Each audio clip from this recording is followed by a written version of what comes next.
Une vie, une œuvre. Edgar Allan Poe, par Arnaud Laporte et Daniel Fontana-Rosa.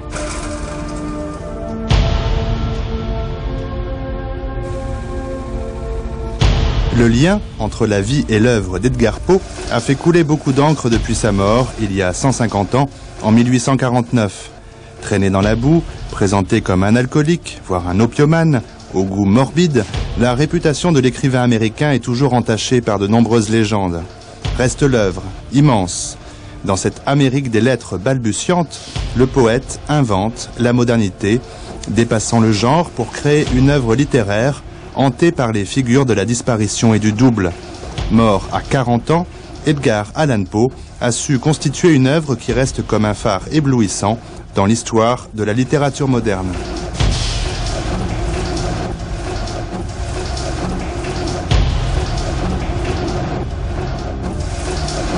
Georges Walter, Edgar Poe a suscité un très grand nombre de biographies, peut-être une place au livre des records, je ne le sais. S'attaquer, comme vous l'avez fait, à une biographie d'Edgar Poe, c'est aller contre les autres biographes. Qu'est-ce qui est motivant au départ pour ajouter une biographie de plus? On verra en quoi elle est précieuse. Oui, votre émission s'appelle, je crois, une vie, une œuvre. On peut dire en ce sens que il n'y avait pas lieu de faire une biographie. En un sens, Edgar Poe n'a pas eu de vie. Bien sûr qu'il a vécu cette vie épouvantable, mais c'est surtout une œuvre qui a vécu. C'est surtout l'aventure d'une œuvre. Mais je crois que l'intérêt d'une biographie d'Edgar Poe, c'était, en un sens, comme vous dites, de faire un peu table rase de clichés épouvantables, de calomnies, de choses assez horribles. Vous savez, quand je suis allé sur la tombe d'Edgar Poe à Baltimore, j'avais un chauffeur de taxi répugnant d'ailleurs, qui sentait mauvais, qui était sale, qui m'a demandé, mais monsieur, quel intérêt vous trouvez à cet Edgar Poe? Mais c'était un abominable ivrogne qui dépensait tout son argent à boire, mais puisqu'il a écrit, c'est absolument nul, c'est du trash, il a dit, n'est-ce pas?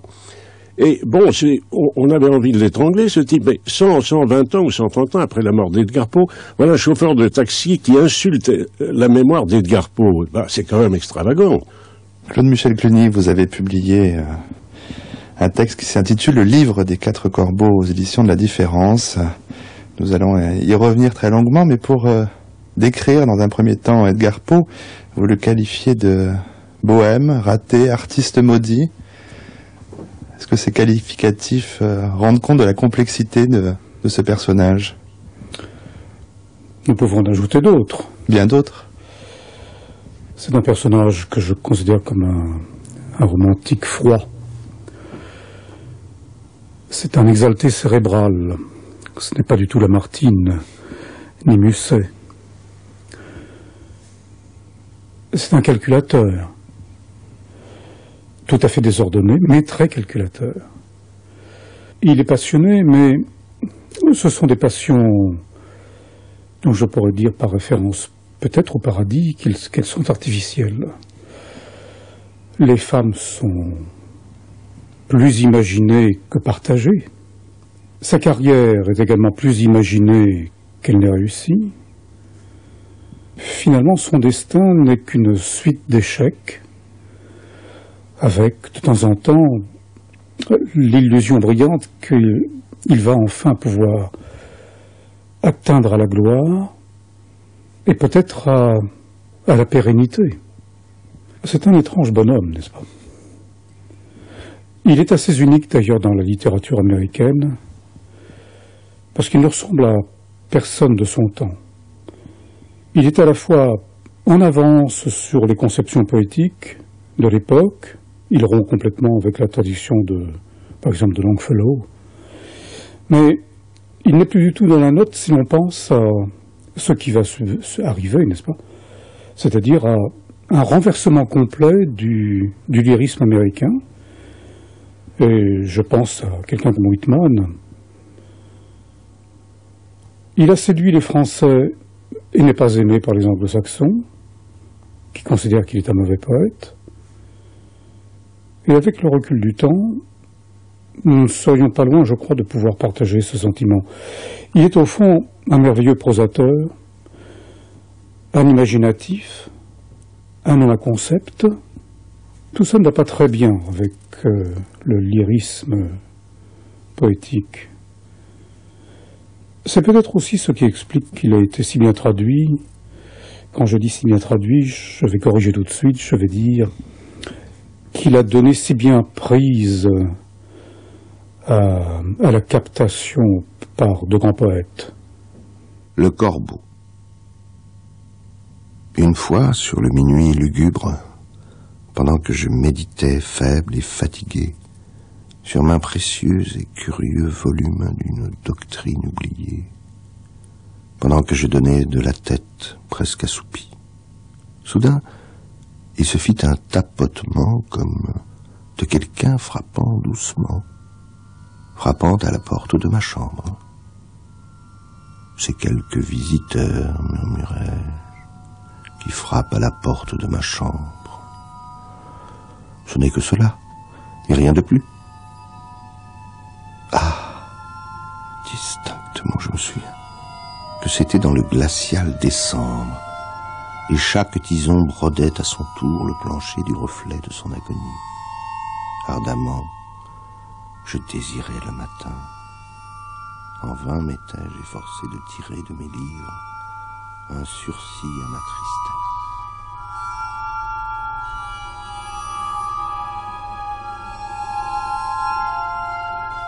Georges Walter, il faut commencer par le commencement pour parler d'Edgar Poe, sa vie, son œuvre. Edgar Poe est l'enfant d'une drôle de branche d'une grande famille, enfant de comédiens et comédiennes. Famélique. Oui. C'est très important, cette naissance dans ce milieu, dans cette partie un peu mouton noir d'une grande famille américaine. Oui, c'est vrai que c'est tellement équivoque ces relations entre ces gens qui, dans le sud, dans le nord, ne parlent pas. Il y a des villes où les comédiens sont même interdits déjà à cette époque, encore à cette époque. Mais c'est très équivoque parce que en même temps, on adore aller au théâtre et en même temps, les comédiens sont... Lorsqu'il y a eu l'incendie du théâtre de Richmond, peu d'années avant la naissance d'Edgar Poe, les comédiens se sont excusés, ont demandé pardon, comme s'ils avaient attiré le mauvais sort sur la ville, n'est-ce pas? C'était épouvantable. Il faut dire que c'était l'hécatombe dans les grandes familles de Richmond, parce que assister à cette représentation, la fine fleur de l'aristocratie. C'était épouvantable. Alors, donc, il y avait... Bon, mais cela dit, il est évident que pour John Allan, le notable de Richmond, qui a été le père adoptif d'Edgar Poe, cette condition de comédien était quelque chose d'extrêmement bas. Et dans les disputes, dans les moments difficiles entre eux, c'est quelque chose qui devait ressortir très volontiers pour humilier Edgar, c'est certain. Alors, cette naissance obscure de comédien famélique, qui fera que d'ailleurs lui, qui ne connaîtra pas ce milieu du théâtre, aura une espèce d'adoration romantique et lointaine, bien entendu, pour sa mère, cette jolie petite femme morte à 24 ans, qui ressemble tellement d'ailleurs à sa future épouse, à sa cousine. Et il sera toujours très très intéressé par ses origines, par tout ce qui est sa famille, etc., alors que sa famille le laissera le plus souvent tomber. Cette éducation qu'on va lui donner, de raffiné, de petit garçon gâté avec de beaux costumes en Virginie, c'est le commencement du malheur d'Edgar, parce que tout ce qu'il y a de délicieux sur Terre va lui passer devant, n'est-ce pas? Il en humera l'odeur, comme il a espéré par exemple avoir un héritage, etc., ce genre de choses. Tout ça est passé à côté de lui. Le temps heureux de l'enfance ne va pas durer. Il y a visiblement l'apparition de la boisson, la contraction de dettes de jeu, ça c'est l'époque de l'université, la rupture avec le père adoptif John Allan, le départ mélodramatique d'Edgar Poe. Vous écrivez qu'il envisage à ce moment d'être poète, de vivre de ses écrits par défaut, puisqu'il ne peut plus prétendre on peut imaginer qu'il aurait voulu être homme politique, en tout cas notable, avoir une vie bourgeoise. L'écriture par défaut, est-ce qu'on peut vraiment l'entendre comme cela? Oui, je crois que c'est un peu une comédie qu'il a jouée. je pense que c'est celle qu'il a jouée devant son père adoptif. Il était important qu'il lui dise, par exemple, à un moment donné, dans une lettre, il lui dit, vous pouvez m'envoyer maintenant $50, maintenant que je me suis détaché de Byron, n'est-ce pas? Alors, comme si c'était un argument, vous voyez, parce que Byron, c'était pas bien. Il est parti au risque d'être sur le pavé, n'est-ce pas? Il a pris ce risque, et c'était la mort, il n'y avait plus d'issue pour lui. Il avait que 17 ans. Oui, 18, enfin, 18. Presque, oui, enfin, bon, peu importe.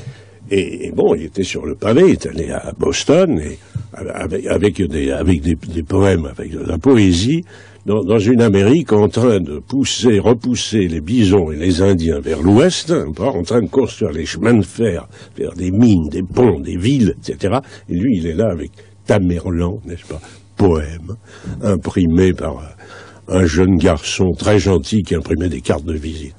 Bon, il a compris que c'est pas avec ça qu'il pourrait survivre. Or, ce qu'il voulait, c'était survivre. Et alors là, très vite, a commencé cette espèce de conspiration personnelle, qui est vraiment la genèse de l'œuvre d'Edgar Poe. C'est quelque chose de tout à fait étrange. Et c'est ça l'enquête que j'ai voulu suivre. Et c'est ça sa vie, finalement. C'est comment les choses se sont transformées. Qui est-ce? C'est le nouveau. Comment tu t'appelles? Wilson. William Wilson. Alors, ton nom c'est comment? William Wilson. Il s'appelait Wilson? Comme vous? Même nom, même prénom. Il y a des coïncidences inadmissibles. Le pouvoir ne se partage pas. J'avais tout à coup un rival.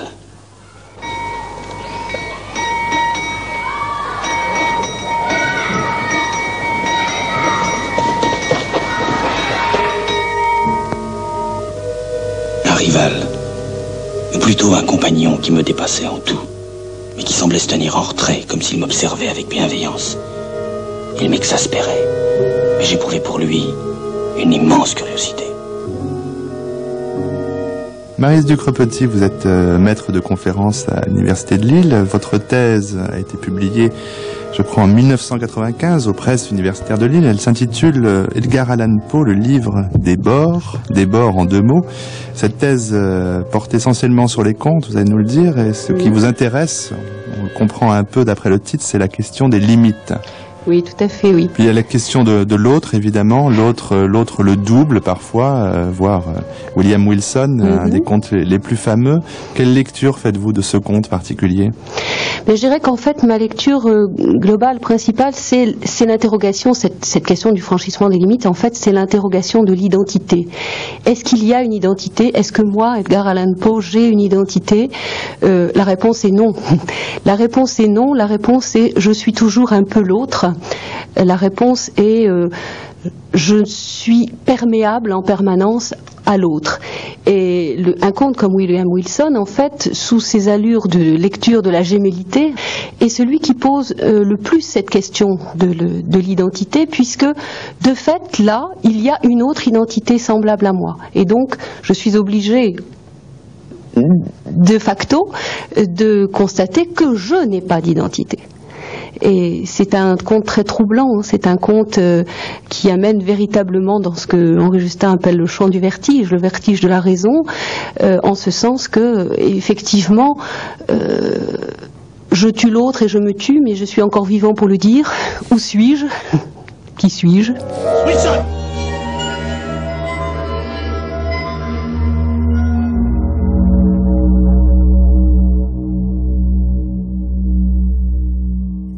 Françoise Saint-Marcelli, vous êtes américaniste, professeur à l'Université Paris 4 Sorbonne.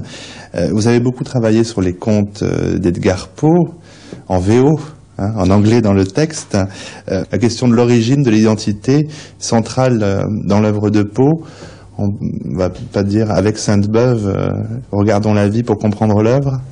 Non, par contre, je crois, je vais inverser votre question si vous m'y autorisez, je crois que Poe nous éclaire de façon très étonnante, on est dans les années 1840, hein, nous éclaire de façon très étonnante sur le sujet humain et il nous éclaire sur un certain nombre de problématiques. Alors je voudrais citer par exemple dans Double assassinat dans la rue Morgue certains passages tout à fait déroutants.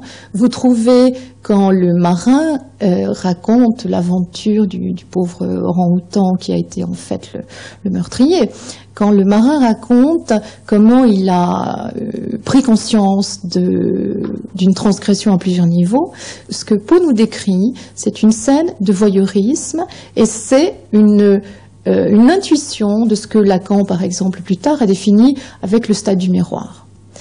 Il y a ce grand moment qui se passe sur 4 ou 5 lignes du conte, donc de façon presque clandestine, où le narrateur laisse entendre que de toute évidence, par le trou de la serrure, le singe a vu l'homme se raser, et donc ce qui va être présenté, c'est le singe devant le miroir singeant l'homme, maniant le rasoir très maladroitement, donc pour faire comme l'homme que de toute évidence il a observé assez longuement.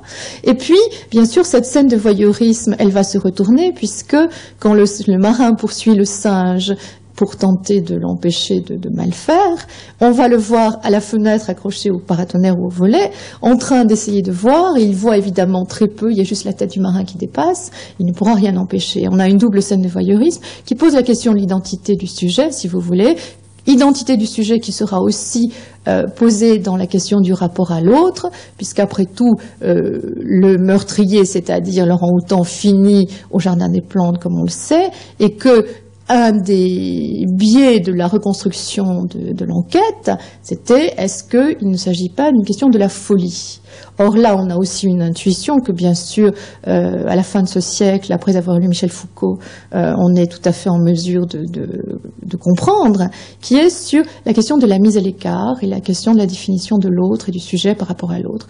Donc, dans cette représentation de divers niveaux de transgression, de Double assassinat dans la rue Morgue, on voit qu'il y a des effets de complexité et des intuitions fulgurantes, encore une fois dans les années 1840, qu'on ne peut qu'admirer. Pour arracher M. Valdemar à la catalepsie magnétique, je fis usage des passes accoutumées. Pendant quelque temps, elles furent sans résultat. Le premier symptôme de retour à la vie fut un abaissement partiel de l'iris.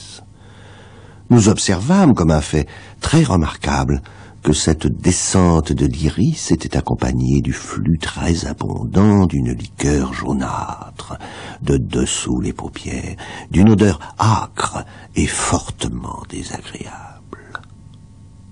J'étais totalement énervé, et pendant une minute, je restais indécis sur ce que j'avais à faire. Je fis d'abord un effort pour calmer le patient. Mais cette totale vacance de ma volonté ne me permettant pas d'y réussir, je fis l'inverse et m'efforçai aussi vivement que possible de le réveiller. Je vis bientôt que cette tentative aurait un plein succès, ou du moins je me figurais que bientôt mon succès serait complet. Et je suis sûr que chacun dans la chambre s'attendait au réveil du somnambule. Quant à ce qui arriva en réalité, aucun être humain n'aurait jamais pu s'y attendre. C'est au-delà de toute possibilité. Comme je faisais rapidement les passes magnétiques à travers les cris de « Mort, mort !» qui faisaient littéralement explosion sur la langue et non sur les lèvres du sujet, tout son corps d'un seul coup, dans l'espace d'une minute, et même moins, se déroba, s'émietta, se pourrit absolument sous mes mains, sur le lit, devant tous les témoins, gisait une masse dégoûtante et quasi liquide. Une abominable putréfaction. Il a beaucoup lu chez son père adoptif. Il a beaucoup lu parce qu'on recevait là-bas tous les magazines importants. Et notamment le Blackwood Magazine, mais ceux de Londres, etc. Il a tout de suite compris ce que les gens lisaient, ce que c'était que la littérature là-bas en Europe. Bon, tous ces contes, toutes ces histoires, on a remarqué, n'est-ce pas, qu'il y a très peu, s'il y en a qui se déroulent en Amérique, dans le cadre, mais c'est très souvent l'Europe, c'est ce parfum de la vieille Europe. Avec Julien Gras, qui est un grand amateur d'Edgar Poe, je me rappelle une conversation que nous avons eue où il disait, lui, il l'appelait l'oncle d'Amérique. Les symbolistes, c'était déjà des fleurs fanées. Et pourquoi ils ont été émerveillés comme ça par cet Américain? Parce que lui, il avait eu tous les dons. Mais alors, qu'est-ce qui s'est passé? Edgar Poe regarde. La presse, il est là au moment de la naissance de la presse en Amérique. La naissance de la grande presse dans les années 1830. Il a tout de suite compris la puissance de cette chose qui est la presse. Et c'est un peu à cause de ça, on peut dire qu'il est devenu journaliste à partir du moment où il a publié un texte à l'issue d'un concours, il avait 24 ou 25 ans, et il est devenu journaliste, et il a écrit dans des magazines, il a écrit dans des journaux. C'était le seul moyen, on ne voulait pas publier de volume de ses contes, il a eu beaucoup de mal, il a fait des années. Donc cette forme, la brièveté et la rapidité, lui a été imposée en quelque sorte par ces circonstances. Il ne faut pas oublier ça. Alors, ensuite, sa théorie littéraire a dit, n'est-ce pas, qu'il n'y avait que le récit court qui comptait. Bon, il a écrit un jour un roman parce qu'on lui a dit il faut faire quelque chose de long. Alors, il a écrit Gordon Pym. Mais, si vous voulez, on peut prendre l'exemple d'un conte comme Bérénice. On dit Edgar Poe écrit des histoires qui font peur, des histoires horribles et abominables. Il n'y a rien de plus abominable que l'histoire de Bérénice, ça il faut le dire. Qu'il va publier dans le Messager littéraire du Sud, le journal provincial, lu par des gens très respectables. Quelle tête ils vont faire en lisant ça? Bien lui, il convainc le directeur de ce magazine, qui n'est pas un homme très intelligent, mais qui n'est quand même pas un imbécile, et qui aime bien Edgar. Il ne convainc pas avec des arguments littéraires, avec des arguments commerciaux. Il dit, il faut que vous publiez des choses pareilles, parce que ça marche. Alors qu'en réalité, lui, toute cette littérature, avec des décors gothiques, avec des histoires d'horreur, des souterrains, etc., il déteste ça. Ça ne correspond à rien en lui. Il en déteste le style boursouflé, hirsute, alors que lui, il est net, clair, rapide. Et pourtant, c'est là-dedans qu'il va se glisser, parce que ça marche, et c'est là-dedans qu'il va faire une extraordinaire transformation. Alors, quand on prend une histoire comme Bérénice, qui, pour la résumer d'une façon stupide, est l'histoire d'un garçon Égéus, qui arrache les dents de sa cousine, n'est-ce pas, qu'on croit morte et enterrée, enfin, dans un cercueil, et à la fin, il y a les dents qui tombent. Bon, c'est stupide de raconter ça comme ça, mais c'est ce qui se passe. Bon. Eh bien, cette histoire-là, elle est passée dans ce magazine, elle est à la fois une parodie, bien entendu, et en même temps, elle est parfaite dans son style, dans sa progression, et elle est parfaite aussi parce qu'elle représente ce que va être une grande partie de l'œuvre d'Edgar Poe, c'est-à-dire une description de ces cas cliniques où il y a les extrêmes du fonctionnement de l'intelligence et de la sensation, où il y a ces mégalomanes comme le Usher, comme le narrateur du Chat Noir, etc., qui sont une partie de l'œuvre d'Edgar Poe. À un moment donné, c'était de la parodie, c'était du pastiche au début, et puis ça va devenir sérieux, ça va devenir le système d'Edgar Poe, qui va passer par la presse, pour commencer. Stance à Hélène.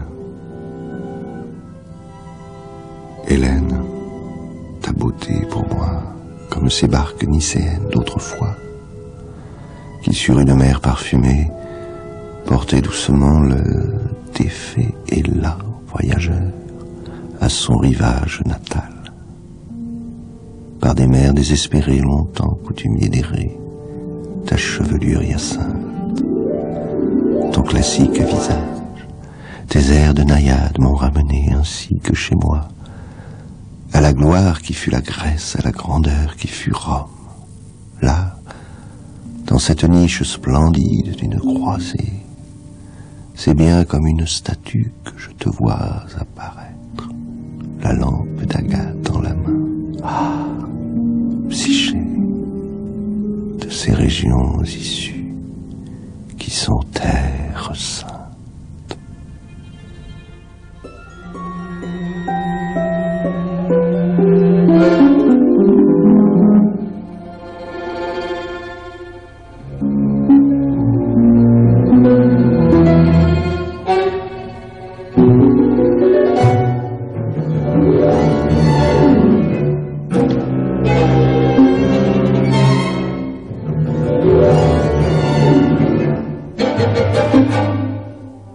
Françoise Saint-Marcelli, je ne peux m'empêcher de vous demander votre point de vue sur la place des femmes dans l'œuvre d'Edgar Poe.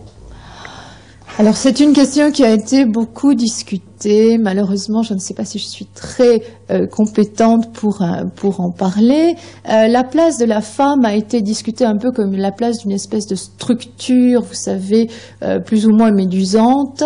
D'autres, comme Henri Justin, ont bien discuté cela et certainement mieux que je ne pourrais le faire.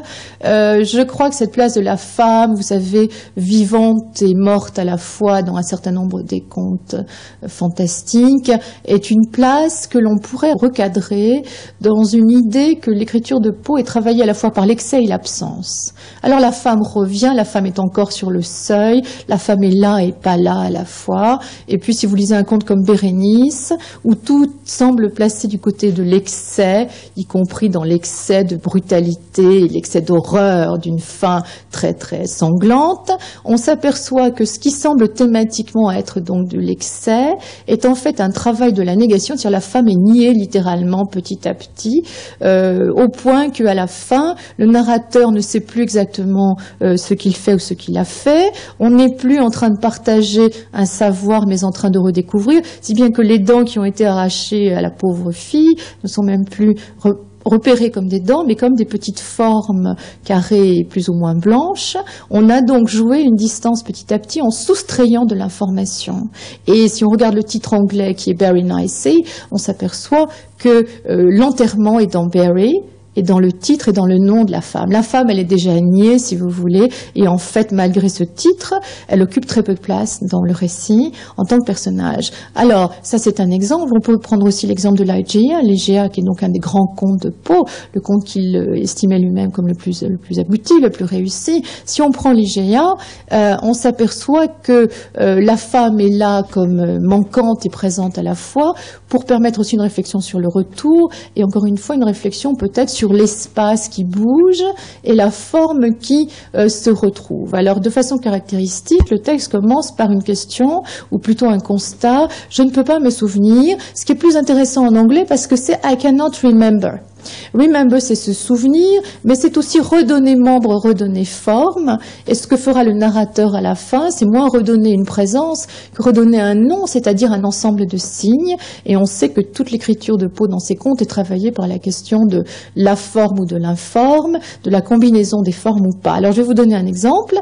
L'Igéa est écrit à peu près en même temps qu'un conte beaucoup moins connu qui, en français, est L'homme qui était refait. J'aime bien ce terme de refait qui a une polysémie, parce que c'est à la fois dupé et reconstruit. The man that was used up en anglais, c'est un homme que le narrateur rencontre, et le conte est construit exactement comme l'Egéa dans ses grandes lignes, avec je ne peux me souvenir quand j'ai fait la connaissance de, et puis ça continue, et puis il y a une révélation retardée avec diverses étapes, puisque celui qui est censé donner une information est toujours interrompu, et on s'aperçoit finalement que la créature qui était l'objet de la curiosité du narrateur est en fait une espèce de créature de synthèse. Il a été refait, c'est-à-dire que tout est faux là-dedans, c'est des bras artificiels, c'est... Bon, alors il me semble que le souci de mettre les deux contes qui sont quasiment contemporains en regard, c'est aussi une façon pour Poe de replacer les enjeux. C'est plus seulement la femme, c'est un travail sur une structure. Le portrait ovale. Ceux qui contemplaient le portrait parlaient à voix basse de sa ressemblance, comme d'une puissante merveille, et comme d'une preuve non moins grande de la puissance du peintre que de son profond amour pour celle qu'il peignait si miraculeusement bien. Mais à la longue, comme la besogne approchait de sa fin, personne ne fut plus admis dans la tour, car le peintre était devenu fou par l'ardeur de son travail, et il détournait rarement les yeux de la toile, même pour regarder la figure de sa femme. Et il ne voulait pas voir que les couleurs qu'il étalait sur la toile étaient tirées des joues de celle qui était assise près de lui. Et quand bien des semaines furent passées, et qu'il ne restait plus que peu de choses à faire, rien qu'une touche sur la bouche et un glacis sur l'œil, l'esprit de la dame palpita encore comme la flamme dans le bec d'une lampe. Et alors la touche fut donnée. Et alors le glacis fut placé. Et pendant un moment, le peintre se tint en extase devant le travail qu'il avait travaillé. Mais une minute après, comme il contemplait encore, il trembla. Et il devint très pâle. Et il fut frappé d'effroi. Et criant d'une voix éclatante, « En vérité, c'est la vie elle-même !» Il se retourna brusquement pour regarder sa bien-aimée. Elle était morte.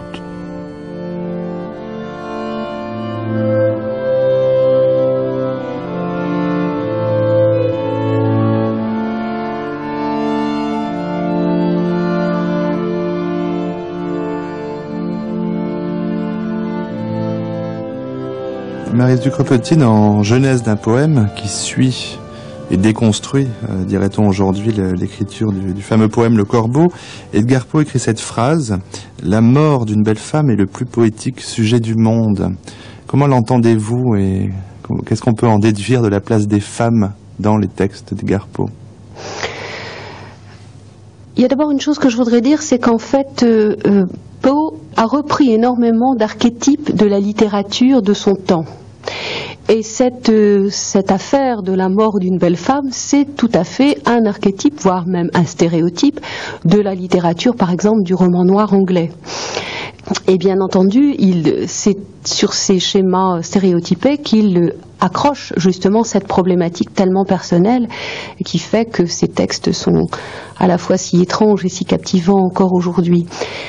Et la femme, pour moi, est une de ces figures, c'est une des figures du gouffre. Les figures de femmes dans l'œuvre de Poe, je ne parle pas des femmes qui ont traversé sa vie, qui ont partagé sa vie, mais la femme dans l'œuvre de Poe, dans un certain nombre de contes, comme Ligeia, comme Morella, etc., c'est une femme gouffre. C'est une femme dans laquelle on se perd, dans laquelle le narrateur, celui qui dit je, celui qui peut être une figure de Poe, se perd. Mais en même temps, ces figures de gouffre sont les seules qui arrivent à vaincre cette autre chose terrible qu'est la mort. C'est-à-dire que les femmes, ces figures de femmes-là dans l'œuvre, sont celles qui sont capables de faire preuve de la même volonté que Dieu dans son mouvement de création du monde, c'est-à-dire qu'elles sont capables de revivre. Et c'est ça qui est extraordinaire, c'est ça qui fait aussi la force de ces figures féminines. Elles ne sont jamais atteintes par la mort, d'une certaine manière. Concernant ces figures de femmes, Maryse Ducrepetit, il n'empêche, sans vouloir faire mon mari Bonaparte, qu'il y a quand même beaucoup de femmes mortes autour de Poe, de femmes aimées, morte dans la vie d'Edgar Poe, dans son existence, et que sa correspondance est très éclairante là aussi. Alors est-ce que le sujet a trop d'étain sur lui? Est-ce que son inspiration gothique des romans à la mode a fait qu'il a vécu à l'image de ce qu'il écrivait? Vous situez comment son rapport aux femmes?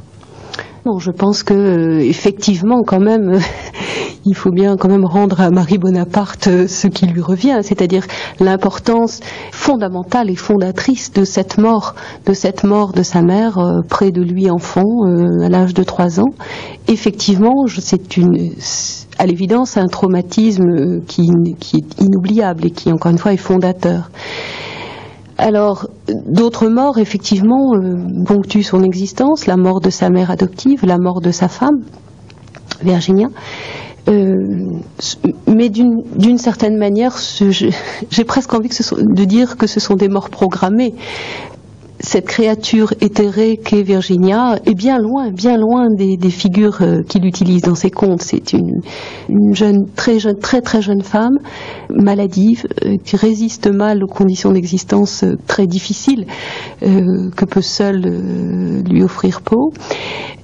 Mais ce n'est pas du tout, effectivement, cette grande femme dominatrice, que sont les grandes figures des contes. On dit, messieurs, que le cœur est le siège des sentiments, des passions, certes. Mais l'expérience nous révèle qu'il est surtout le siège de nos soucis, de nos peines.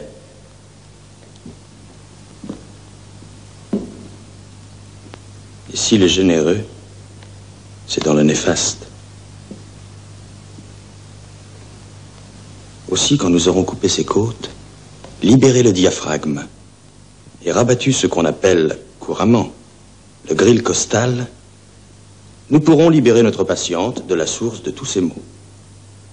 Le médecin est un bienfaiteur. Nous allons donc soulager cette jeune fille. Je lui ôte avec le cœur le désespoir et le mal d'amour.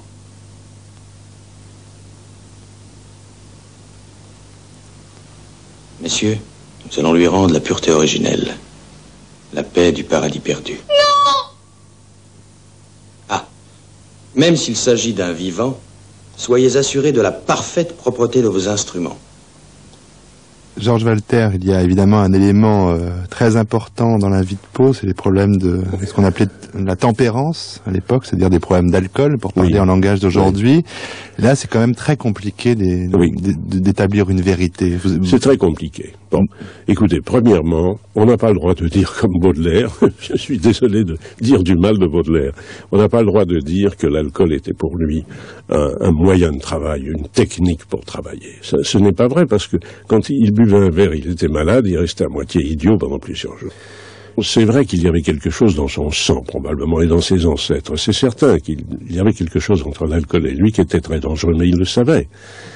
Et dès l'université, les autres buvaient et étaient sous de la manière la plus banale, tandis que lui, il avalait les choses d'un seul coup et il était immédiatement dans un état quasiment hallucinatoire. Mais il buvait, disaient ses camarades, avec rage, avec fureur. Hein, il attrapait les verres comme ça. Bon. Il savait ce qu'il s'infligeait d'une certaine façon. C'est ça. Oui, c'est ça. Et aussi, il faut dire qu'il était encore en situation d'infériorité. Toujours. Parce que lui, il n'avait pas d'argent. Alors ça, c'est une espèce de torture que Alan lui a infligée. En plus, n'est-ce pas, c'est-à-dire de lui donner juste ce qu'il faut, mais pas tout à fait assez, n'est-ce pas, de façon à ce qu'il soit... Lui rappeler sa naissance. Oui, voilà. Toujours. Il ne fallait pas qu'il ait tout ce qu'il faut. Bon. Alors ça, c'était assez abominable. Bon, peut-être que ça a poussé à moi. Mais, vous savez, je crois que la grande explication... Alors, il y a eu des moments. Bon, il y a eu des moments. Mais ce qui est vrai, il y a une lettre très belle, que je crois que j'ai publiée dans ma biographie, qu'il envoie à quelqu'un... qui lui demande de lui raconter des choses sur sa vie, et notamment sur ce qu'il appelle pudiquement ses irrégularités. Bon, c'est-à-dire ses beuveries. Et alors il lui répond, il dit, au sujet de ce que vous me demandez sur mes irrégularités, je vais vous dire la vérité. Eh bien, imaginez que vous aimez une femme qui est plus chère que la prunelle de vos yeux, qui est plus chère que votre vie, qu'elle tombe malade, qu'un jour elle saigne, n'est-ce pas? Elle va mourir. On est à son chevet, on lui fait ses adieux. Eh bien, elle ne meurt pas. Elle vit. Et puis l'année suivante, ça va recommencer. Elle va encore mourir. Et puis elle ne meurt pas. Et cela dure pendant 5 ans. Alors, oui, je me suis laissé aller pour oublier, pour ne pas mourir tout de suite, parce que c'était trop difficile. Là, oui, j'ai fait... C'est la seule chose qu'il avoue et qu'il le justifie. Bon, il y a eu d'autres irrégularités, mais beaucoup moins qu'on imagine, et en tout cas, c'était toujours désastreux pour lui. Donc il s'en méfiait beaucoup, en un sens, il a passé de longues années sans boire autre chose que de l'eau. Le puits et le pendule. J'étais brisé jusqu'à la mort par cette longue agonie. Et quand enfin ils me délièrent, et qu'il me fut permis de m'asseoir, je sentis que mes sens m'abandonnaient. La sentence, la terrible sentence de mort, fut la dernière phrase distinctement accentuée qui frappa mes oreilles. Après quoi, le son des voix des inquisiteurs me parut se noyer dans le bourdonnement indéfini d'un rêve. Ce bruit apportait dans mon âme l'idée d'une rotation, peut-être à cause que, dans mon imagination, je l'associais avec une roue de moulin.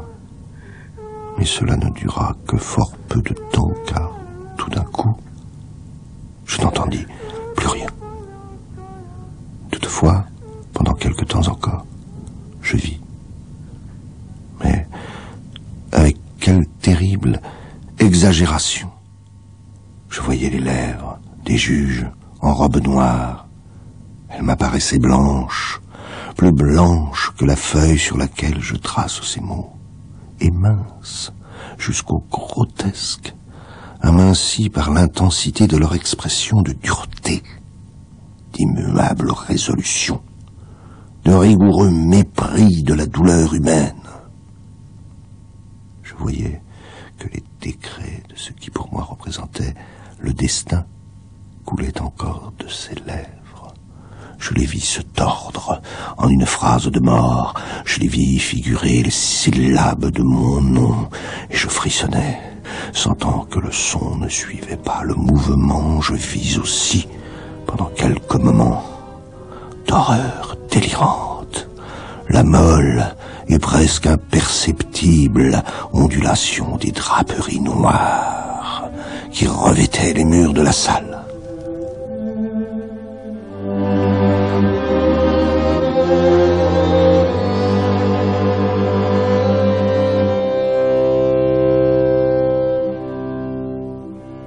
François de Saint-Marcelli, on sait qu'Edgar Poe s'est beaucoup inspiré des romans gothiques anglais qu'il a beaucoup lus, toutes les revues qui venaient d'Europe, que son père adoptif John Allan recevait. On sent qu'il y a une volonté, est-ce que c'est une volonté de parodie, de pastiche au départ ?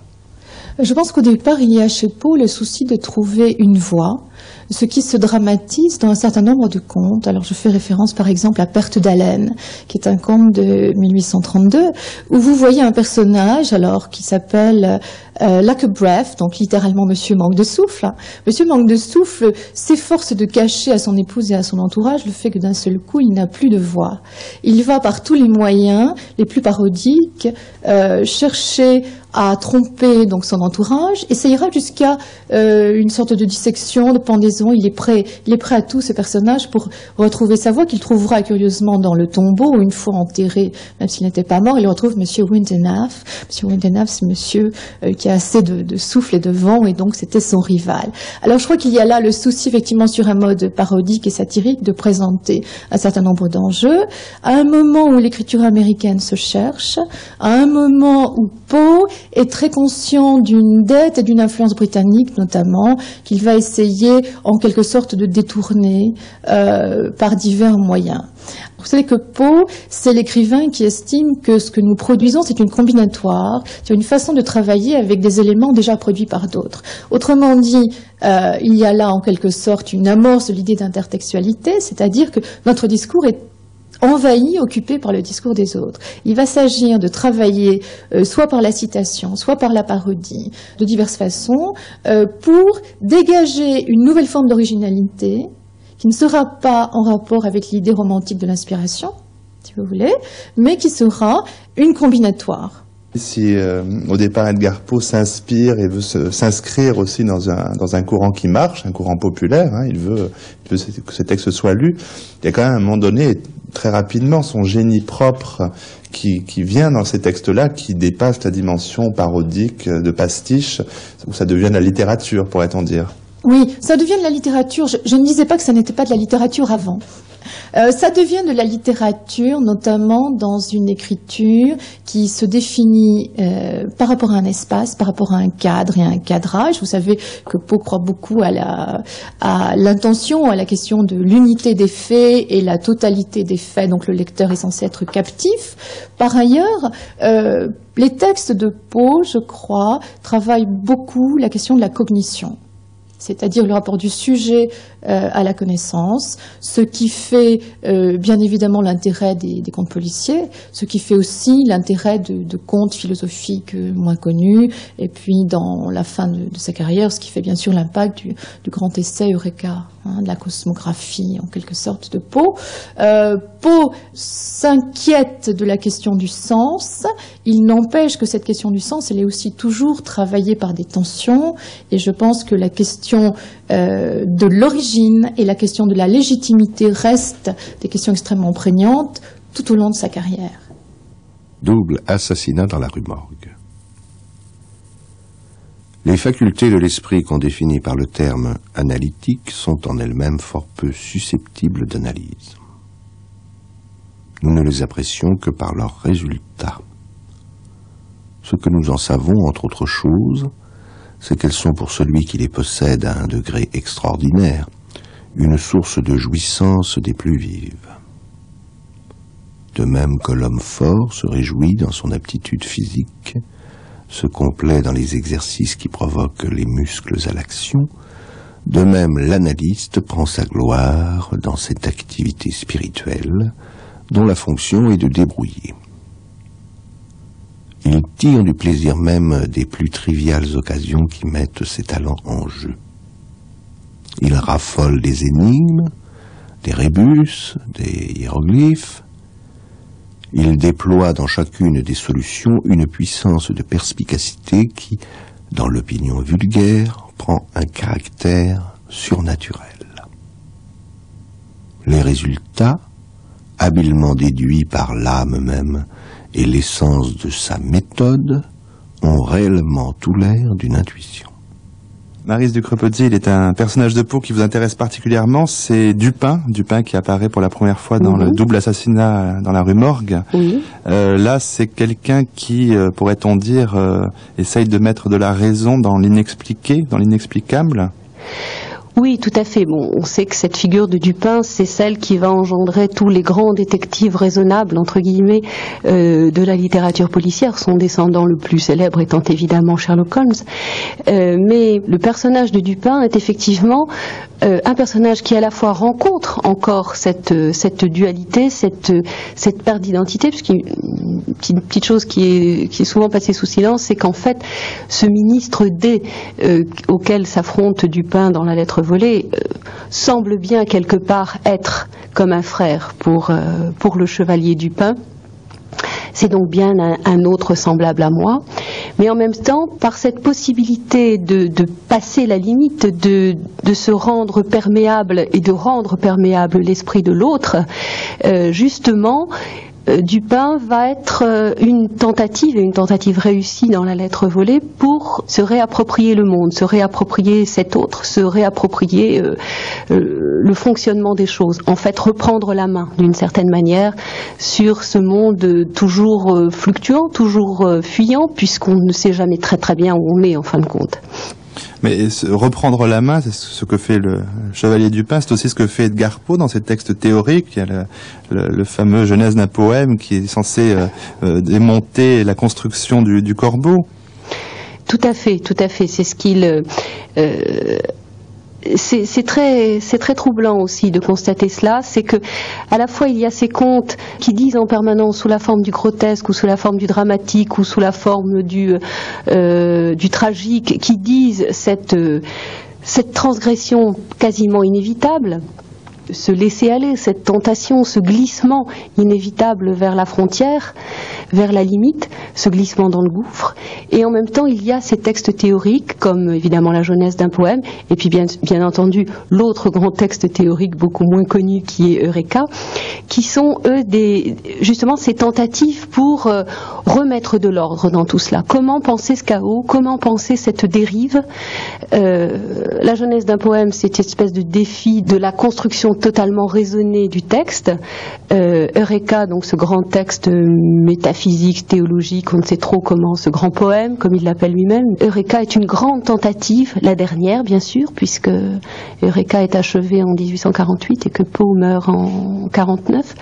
Cette grande tentative pour remettre de l'ordre dans cela et pour justifier aussi ces chaos, ces transformations, ces glissements permanents, ce monde qui s'échappe et cette réalité qui s'échappe sans cesse. Françoise Saint-Marcelli.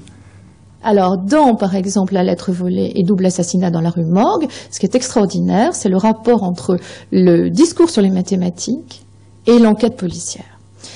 Par exemple, dans double assassinat, le narrateur commence par une réflexion longue sur la faculté d'analyse. Pour dire simplement, mais je ne souhaite pas préfacer, bien, il définit un rapport de priorité entre un commentaire et un récit. 2 pages plus loin, il inverse explicitement ce rapport de priorité en posant que ce qu'il vient de dire va être illustré magnifiquement par une anecdote, par une petite histoire. Donc on ne sait pas ce qui prime dans ce récit, et on s'aperçoit qu'il y a des pans de texte, des paragraphes, qui jouent avec, si vous voulez, les frontières d'une certaine opacité, c'est-à-dire que tout ce que pose Dupin sur la raison mathématique, les limites de la raison mathématique, le champ d'action des mathématiques par rapport à autre chose et par rapport à la faculté d'analyse, tout cela, bien sûr, dépasse complètement son pauvre acolyte, mais dépasse aussi vraisemblablement un certain nombre de lecteurs, parce que là, on a une pensée extrêmement critique du côté de l'épistémologie. Donc cette pensée épistémologique, que bien sûr de nos jours, attirée par la réflexion sur le développement des sciences, attirée par les recherches sur les rapports entre littérature et connaissance, on ne peut que apprécier davantage. Mais je pense que là, il y a quelque chose d'extrêmement fertile et inspirant, avec encore une fois un jeu, je dirais, sur les limites de la compréhension. Avant-propos d'Eureka. À ceux-là si rares, qui m'aiment et que j'aime, à ceux qui sentent plutôt qu'à ceux qui pensent, aux rêveurs et à ceux qui ont mis leur foi dans les rêves comme dans les seules réalités, j'offre ce livre de vérité, non pas spécialement pour son caractère véridique, mais à cause de la beauté qui abonde dans sa vérité et qui confirme un caractère véridique. À cela, je présente cette composition simplement comme un objet d'art, disons comme un roman, ou, si ma prétention n'est pas jugée trop haute, comme un poème. Ce que j'avance ici est vrai, donc cela ne peut pas mourir. Ou si par quelque accident cela se trouve, aujourd'hui, écrasé au point d'en mourir, cela ressuscitera dans la vie éternelle. Néanmoins, c'est simplement comme poème que je désire que cet ouvrage soit jugé, alors que je ne serai plus. Eureka, Georges Walter, c'est le texte qu'Edgar Poe a toujours voulu écrire, qu'il écrit, à la suite duquel il dit « Je dois mourir, je n'ai pas le désir de vivre, puisque j'ai fait Eureka ». Il mourra vraiment quelques semaines plus tard. Cette œuvre majeure saluée 50, 60, 70 ans encore après par des physiciens, par des scientifiques qui voilà le visionnaire, le génie visionnaire d'Edgar Poe. C'était un grand commercial certes, mais c'était un grand visionnaire tout court. Ce qui est étrange, n'est-ce pas, c'est combien il y a d'Edgar Poe. Il y a celui de Baudelaire, n'est-ce pas, qui s'est assimilé à lui, c'est son double, c'est un roman immense, c'est une histoire fantastique. Personne n'a écrit encore cette histoire, faudrait l'écrire un jour. Il y a Mallarmé, n'est-ce pas, qui était perdu, devant cette espèce de saint de la littérature, le cas littéraire absolu. Et puis Paul Valéry, alors qu'il regarde ingénieur des lettres, Paul Valéry, qui est l'homme qui ne prend pas tellement au sérieux on dirait que les contes et les poèmes, ça n'intéresse pas tellement. Je n'en ai rien à dire, a-t-il écrit. Oui, alors que Eureka, Paul Valéry, n'est-ce pas, qui est l'homme qui s'intéresse surtout au fonctionnement de l'intelligence, n'est-ce pas. Et Paul Valéry est parfaitement admiratif devant ce qu'il appelle le seul poème cosmologique, n'est-ce pas. Et scientifiquement, ça l'intéresse beaucoup. Je crois qu'il s'en est... Quand c'est sorti, je ne sais pas, il y en a eu 50 exemplaires de vendus. Baudelaire a eu le courage de traduire tout de même Eureka.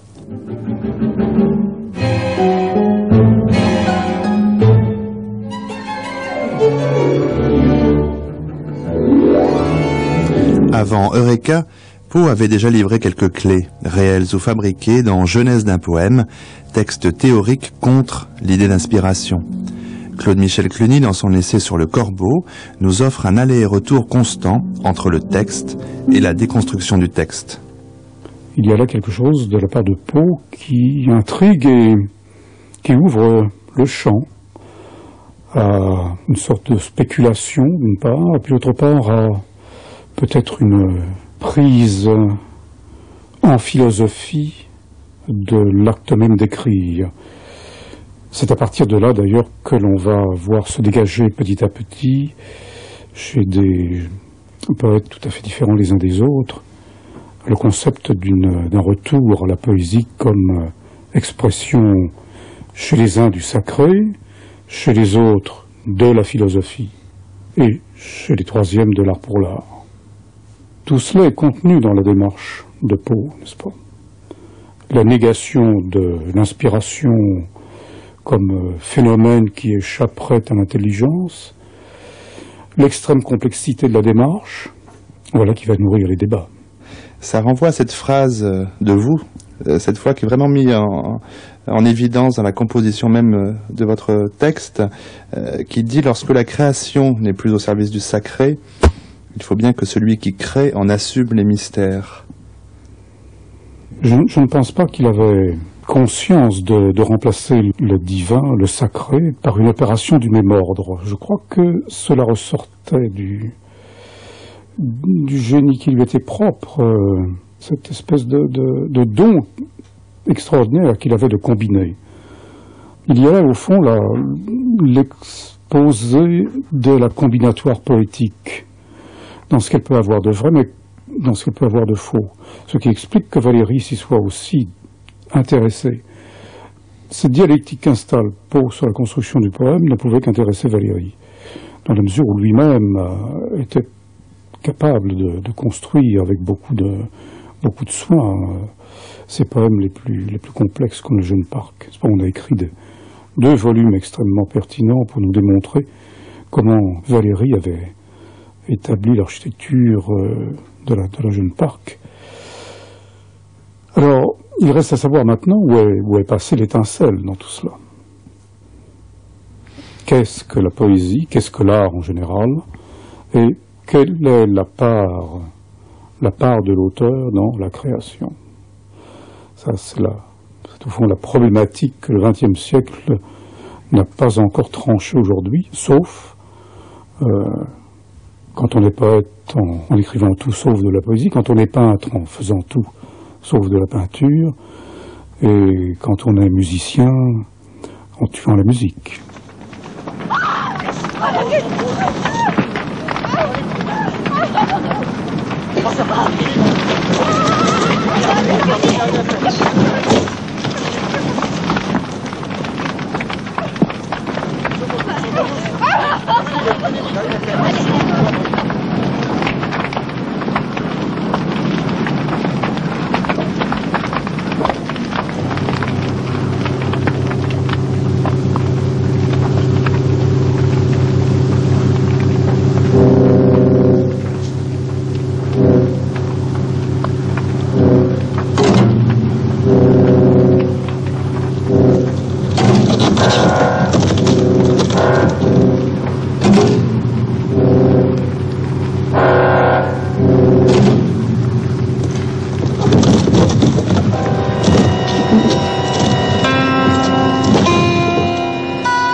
Françoise Saint-Marcilly, pour comprendre aussi cette vie d'Edgar Poe, on a besoin de comprendre un peu qu'est-ce que c'est que le milieu littéraire dans l'Amérique des années 1830-1840, qu'est-ce que c'est que ce rapport avec la littérature du vieux continent.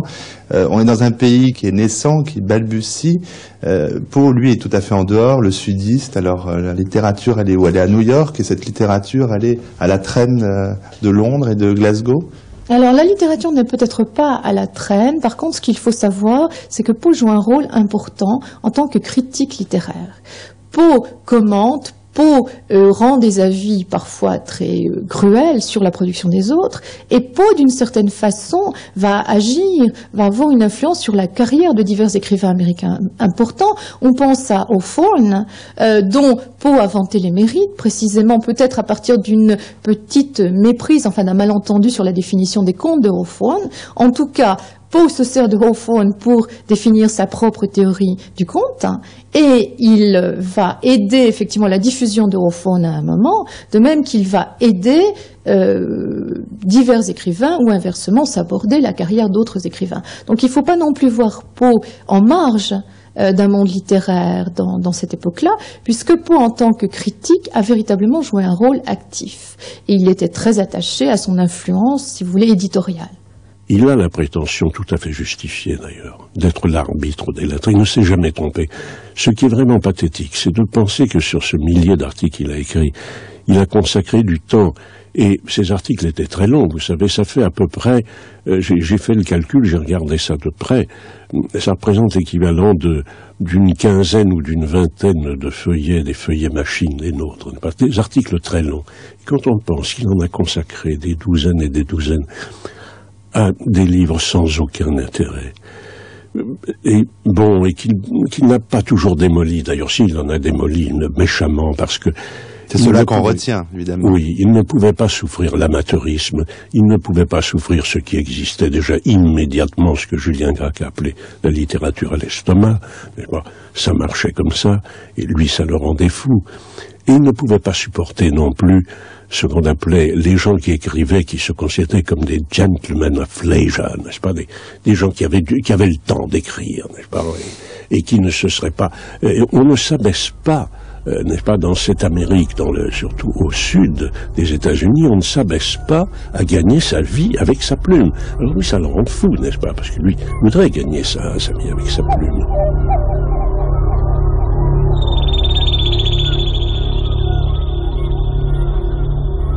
Edgar Poe, critique littéraire, c'est un pavé dans la mare. Pour se faire remarquer, mais aussi parce qu'il croit sincèrement en ce qu'il écrit, Poe s'en prend au rédacteur en chef du New York Mirror quand celui-ci publie un roman, Norman Leslie, que toute la critique encense. Poe fulmine. Au nom de toutes les baudruches, gonflées, gonflantes et gonflables, jetons un œil sur le contenu.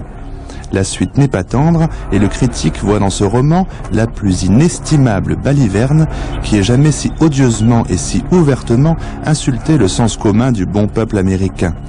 L'effet est réussi, Poe se fait connaître dans toute l'Amérique.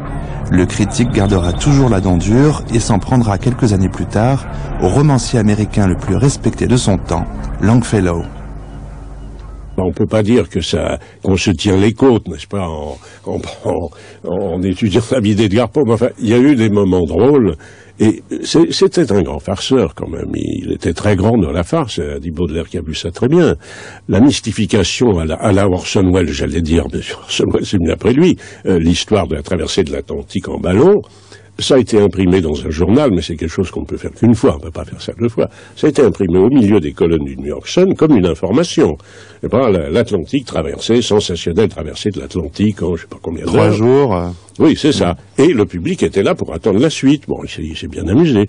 Il s'est amusé à des choses plus compliquées que ça. Par exemple, quand il écrit l'étrange cas de M. Valdemar, n'est-ce pas, ce bonhomme mesmérisé, parce que ça aussi, c'est la grande mode. Il s'insinue dans toutes les choses qui passionnent les gens à ce moment-là, les enterrements prématurés, tout ça, ça marche très fort. Le paranormal. Voilà, lui, tout de suite, il écrit une histoire. Vous comprenez, l'actualité et tout ça, ça lui a beaucoup servi. Double assassinat dans la rue Morgue, il y a un singe. Mais c'est le singe qui fait tout le charme de l'histoire, bien entendu. Un assassin qui est un singe, vous comprenez? Eh ben, un singe, il y avait un orang-outan qui a été emmené de bateau un jour qui est débarqué. Bérénice. Eh bien, Bérénice, d'abord, c'était un pari avec un copain.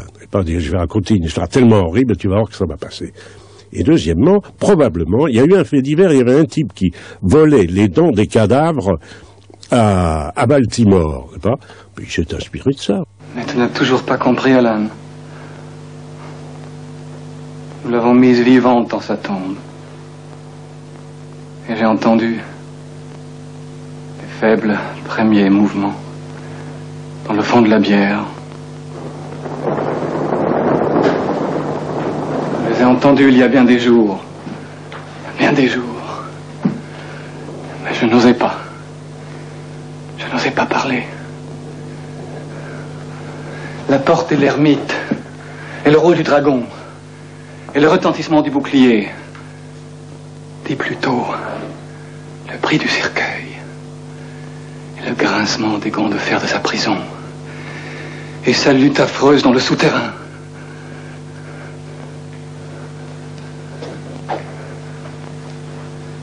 J'entends le bruit de ses pas dans l'escalier. Je distingue l'horrible et lourd battement de son cœur. Insensé, dis qu'elle est là, maintenant derrière cette porte.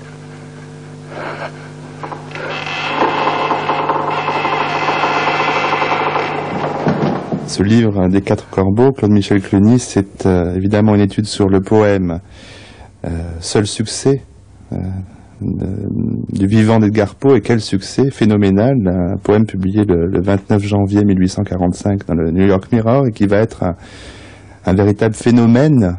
Cette célébrité qu'a entraîné le corbeau, Poe l'a vécu d'une manière étrange. Oui, vous disiez que c'était au fond l'inespéré qui survenait, je crois que c'est vrai pour lui. Ce qui explique peut-être aussi le désir qu'il a eu de bâtir après coup, une sorte de mythe du corbeau, de mythe intellectuel, une sorte de récupération par l'intelligence, par la construction de l'esprit, d'un poème qui n'a pas un grand intérêt en lui-même, et qui se prête bien à ce type de démonstration. Je résume, n'est-ce pas, Poe a prétendu après coup qu'il avait écrit son poème en commençant par la fin, et qu'il avait tout prévu, que c'était une architecture avec des effets voulus, des effets calculés, et qu'il n'y a là aucune part à ce que l'on pourrait appeler l'inspiration pure, n'est-ce pas?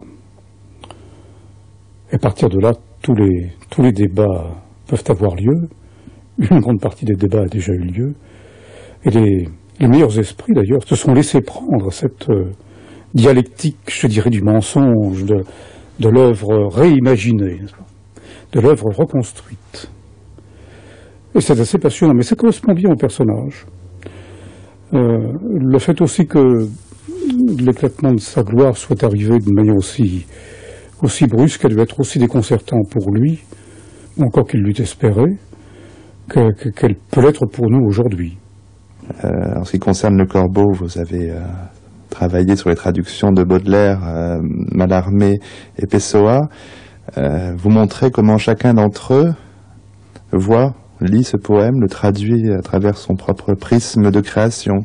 Il y a le cas de Baudelaire, le premier d'entre eux évidemment, qui est assez amusant, parce qu'il y a une identification à un Poe fantasmé, d'une certaine façon. Oui, tout à fait. C'est un cas d'osmose, n'est-ce pas? qui est assez drôle à constater. Baudelaire était prédisposé, je dirais, à entrer dans l'univers de Poe, étant lui-même passablement morbide, attiré par la décomposition, attiré par la mort, par tout ce qui était négatif dans l'existence. Alors le corbeau, pour lui, était au fond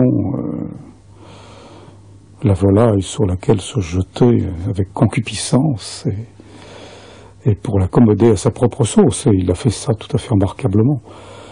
En écrivant d'ailleurs un poème de Baudelaire, et ces 3 traductions, celles de Baudelaire, de Mallarmé et de Pessoa, sont des appropriations. Du point de vue formel, ce que l'on peut considérer peut-être, c'est que celle de Pessoa,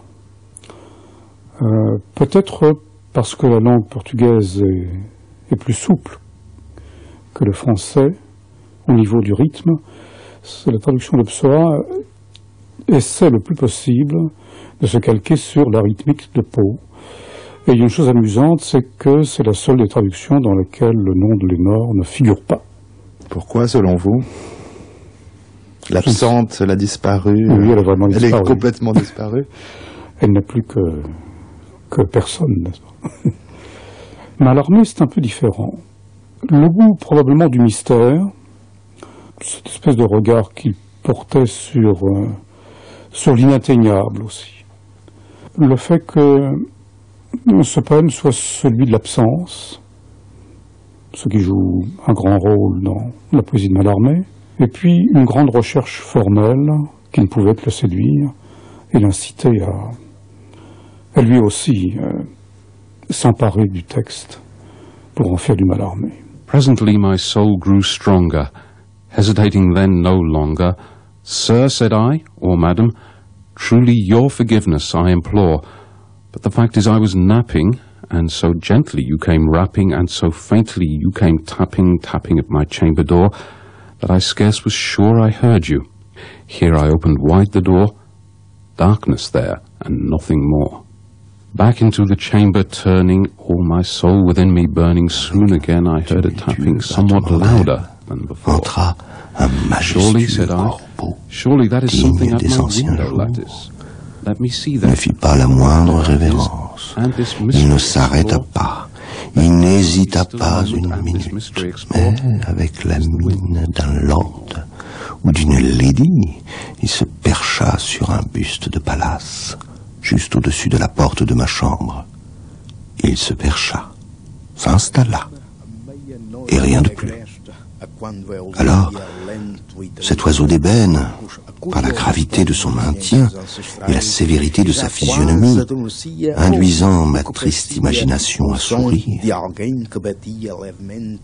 bien que ta tête, lui dis-je, soit sans huppe et sans cimier, tu n'es certes pas un poltron lugubre et ancien corbeau, voyageur parti des rivages de la nuit. Dis-moi quel est ton nom seigneurial aux rivages de la nuit plutonienne. Le corbeau dit « Jamais plus ». François Saint-Marcelli, vous qui lisez Poe dans le texte et qui lisez aussi ses traductions françaises, peut-être d'autres langues, je ne le sais, vous allez me le dire, qu'est-ce qu'on peut dire des traductions, trahisons, est-ce qu'il y a un grand décalage, est-ce qu'il y a une fidélité, quel est le meilleur traducteur? Alors, nous avons une histoire de la traduction. Vous savez que la traduction, bien sûr, ce n'est pas quelque chose qui se fige, mais quelque chose qui évolue dans le temps. On dit souvent qu'il faudrait retraduire tous les 30 ans les grands textes. Alors, nous connaissons bien sûr la traduction de Baudelaire. C'est une traduction qui a été remaniée. Donc, d'autres ont marché sur les traces de Baudelaire, en quelque sorte. De nos jours, je crois qu'il faut vraiment mentionner la traduction de Claude Richard. Vous savez que Claude Richard a été responsable de l'édition de l'œuvre complète de Poe dans la collection bouquins. Et c'est une traduction qui donc propose des remaniements. C'est aussi une traduction qui propose des notes et un accompagnement critique permettant de nuancer ou de réorienter. Le fameux débat sur fancy et imagination, par exemple, les formes de l'imaginaire ou de la fantaisie que Baudelaire avait plus ou moins interprétées de façon baudelairienne. Nous voyons qu'on peut les comprendre un peu plus finement en utilisant des traductions contemporaines ou en prenant connaissance d'un appareil critique contemporain.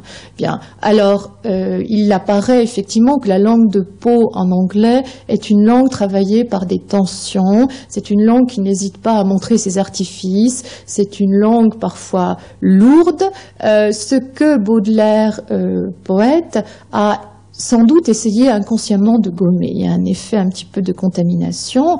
On est parfois déçu, si on prend connaissance des contes de Poe en anglais après les avoir lus en français, par une sorte de décalage et, ma foi, parfois des effets de lourdeur. Simplement, il faut prendre conscience du fait que c'est quelque chose apparemment vécu et voulu dans la présentation d'une forme.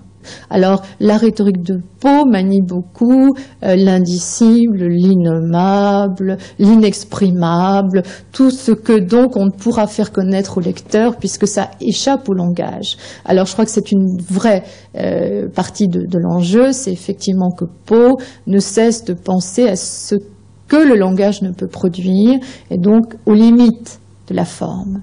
William Wilson. Dans un angle éloigné d'où émanait la terreur, était une enceinte carrée de 8 à 10 pieds, représentant le sanctum de notre principal, le révérend Dr. Bransby, durant les heures d'étude. C'était une solide construction, avec une porte massive.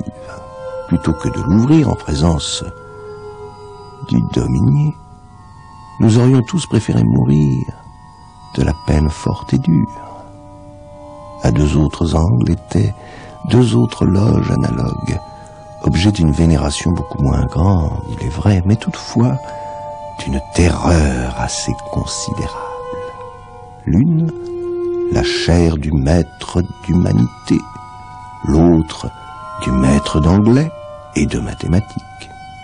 Éparpillées à travers la salle, d'innombrables bancs et de pupitres effroyablement chargés de livres maculés par des doigts se croisaient dans une irrégularité sans fin.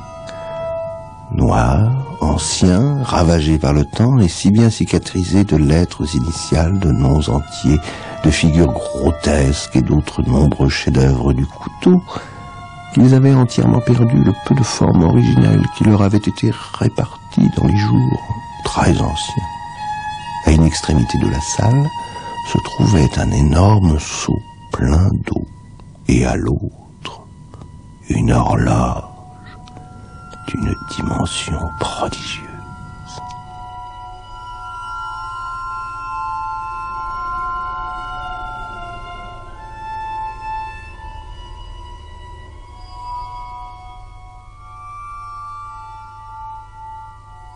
Et le Poe descriptif, par exemple celui qui décrit l'école de William Wilson qu'on peut imaginer inspiré de l'université de Virginie qu'il avait fréquentée. C'est aussi un Poe descriptif qui réutilise peut-être des éléments biographiques, mais qui les utilise de façon très complexe, parce que l'espace de la maison dans William Wilson est un espace très inquiétant et aussi très réussi. Et puis il faut bien voir que la question de l'espace et du lieu chez Poe est une question centrale. Donc il s'agit de produire un espace qui est aussi l'espace d'un effet. Il ne m'est pas étranger de voir que les contes policiers sont des contes qui se passent à Paris, dans un Paris quasi théâtral, avec ses persiennes, ses pavés inégaux et ces espaces autour du faubourg Saint-Germain. Donc l'espace est effectivement un espace qui est travaillé de façon tout sauf innocente, pour créer des effets qui sont éventuellement des effets d'étrangeté, mais pour aussi nous montrer que l'espace est un espace d'une certaine façon métatextuel, c'est-à-dire c'est un espace où se jouent des enjeux du texte dans la thématique. All our yesterdays have lighted fools the way to dusky death. Out, out, brief candle. Life's but a walking shadow. A poor player that struts and frets his hour upon the stage and then is heard no more. It is a tale told by an idiot, full of sound and fury.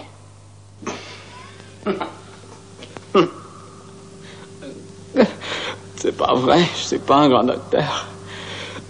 Non, je vous assure, c'est pas vrai. J'aurais pu l'être, j'aurais pu, mais j'ai pas travaillé depuis 1 an. Mon dernier maître en scène, mon dernier maître en scène s'est plaint parce qu'il a dit que j'étais sourd. Je ne sais pas pourquoi je vous dis ça. Et pourquoi m'avez-vous fait venir ici? Qu'est-ce que vous me voulez? Qu'est-ce que vous me voulez?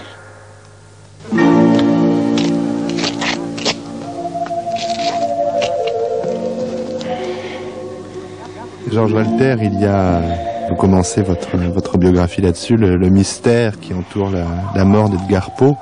Nous sommes en 1949, la date, j'imagine que vous la connaissez, le 7 novembre. Le 7 octobre. Octobre, pardon, 1849. Qu'est-ce que vous avez pu reconstituer de ces dernières heures d'Edgar Poe? Oui, vous savez, je suis prudent. Depuis ma biographie, il y a eu de nouvelles hypothèses pour dire qu'il est mort enragé. Il est mort de la rage, il aurait été mordu par un chien, puis que c'était assez fréquent à ce moment-là. Bon, écoutez, moi je me dis seulement que il y a une chose que j'ai constatée. Bon, la démocratie américaine, qui a été si admirable, surtout à ses débuts, avait aussi un revers qui n'était pas si admirable, et les élections étaient quelque chose d'épouvantable. On ramassait des gens dans la rue pour les saouler, pour leur donner un mélange d'alcool et on ne sait trop quelle drogue, et on les traînait devant 3-4 bureaux de vote, et ensuite on les achevait à coups de boisson, on les enfermait, et pour qu'ils ne sachent rien de ce qui s'est passé, et ensuite ils en sortaient, on ne sait pas dans quel état. Et Edgar Poe est arrivé à Baltimore un jour d'élection régionale, du Maryland. Et il est certain, il est très probable qu'on l'a saoulé à mort. Bon, mais alors, ce que je dis, moi, simplement, ça je peux l'affirmer, c'est qu'on n'a jamais fait d'enquête sur sa mort, qu'on aurait pu... Il était tout de même, il y avait un imprimeur qui l'a ramassé dans la rue, qui a appelé un médecin, qui savait que c'était un homme quand même estimable, qu'il était critique, écrivain, et qui parlait de lui avec respect. On aurait pu faire une enquête, savoir ce qui s'est passé. On n'avait pas fait une enquête puisqu'on a saoulé des centaines de gens, vous comprenez, et ses vêtements étaient probablement pas les siens, lui qui était toujours très net, même si ses habits étaient râpés. Mais il était toujours, tout le monde a dit qu'il avait toujours l'allure d'un gentleman. Il était soigné de sa personne. Et bon, voilà. Et cette mort, évidemment, je crois qu'on ne peut pas faire autrement si on écrit une biographie d'Edgar Poe que de commencer par cette mort abominable qui a mis fin à une existence de laquelle il s'est absenté de son existence. La maladie a été mystérieuse. Tu en étais le témoin. Imagine alors la curiosité médicale. Ce ne sera pas la première fois qu'on exhumerait un cadavre à des fins soi-disant scientifiques. Comme si la vérité se trouvait là, cachée au détour d'un viscère.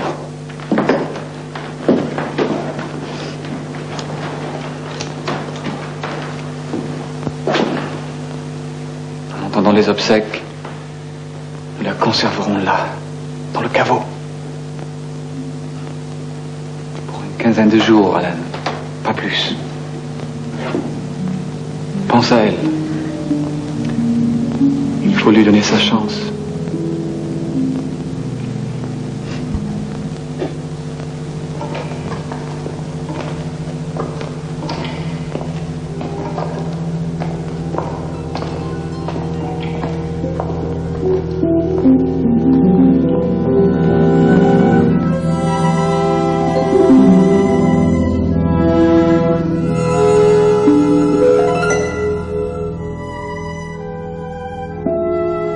Maryse Ducrepetit, quand on a comme vous consacré sa thèse à Edgar Poe, quel rapport on entretient avec l'auteur?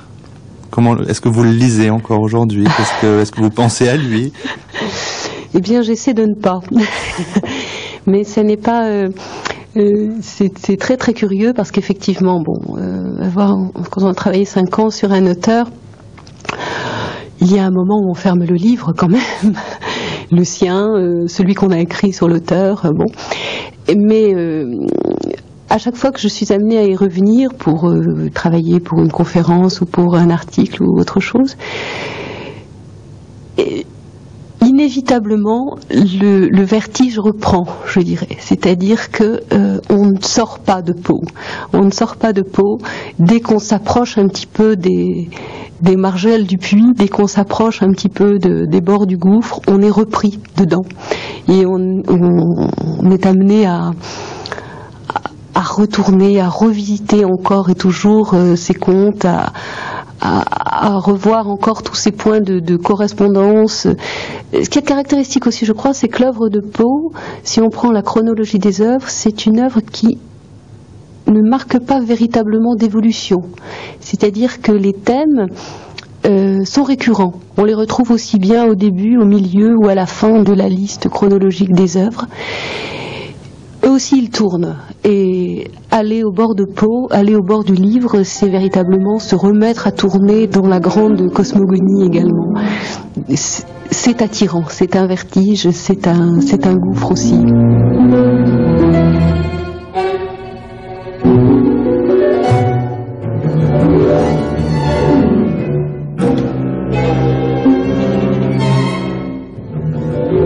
C'était Une vie, une œuvre, Edgar Allan Poe. Avec Maryse Ducrepetit, enseignante à l'Université de Lille, auteur de Edgar Allan Poe ou Le Livre des Bords, paru aux presses universitaires de Lille. Françoise Saint-Marcelli, américaniste, professeure à l'Université de Paris-Sorbonne. Georges Walter, auteur de Enquête sur Edgar Allan Poe, poète américain, paru chez Phébus.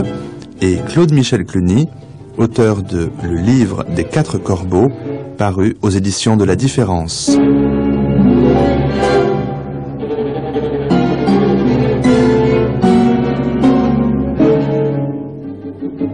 Texte lu par Yvan Dautin, mixage Bernard Laniel, réalisation Daniel Fontana-Rosa, une émission d'Arnaud Laporte.